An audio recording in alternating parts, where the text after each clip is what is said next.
When I went to Los Angeles to interview Justin Bieber for my cover story about how he's becoming a venture capitalist, one of the first things I asked him was, sort of who does he model himself after, both as an artist and an entrepreneur. His answer didn't surprise me, but I think it might surprise a lot of people. It was Michael Jackson.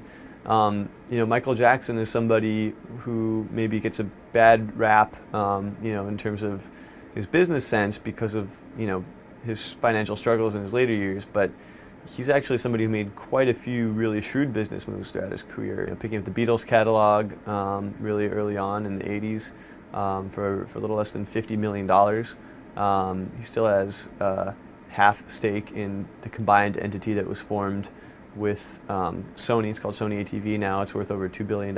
So that investment of a little under 50 million is now worth $1 billion. And of course, in terms of being a pop icon, I think Michael Jackson is pretty much unparalleled. And if you're Justin Bieber and you're 18 years old, why not shoot for the top?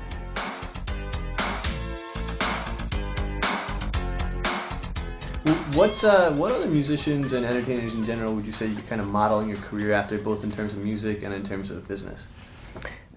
I mean, for me, it's like it's only one person. It's like everything that I do is kind of modeled after Michael Jackson. So.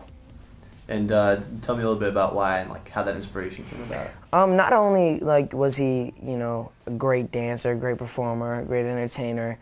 Everything he did, he made a charitable aspect out of it. He was so, he was a philanthropist. He was that guy who gave back with everything, and people saw that and really loved it. So. Michael Jackson's also, I think a lot of people don't really give him full credit, but was a pretty shrewd businessman too. Mm-hmm. Tell me a little bit about that. Is that part of the kind of emulation model there? I created a monster. Well, he's always teaching me things, and he wants me to be knowledgeable about my business and know what I'm actually doing, and not just be one of those artists who just lets everybody else take care of it. He wants me to actually be a mini mogul myself.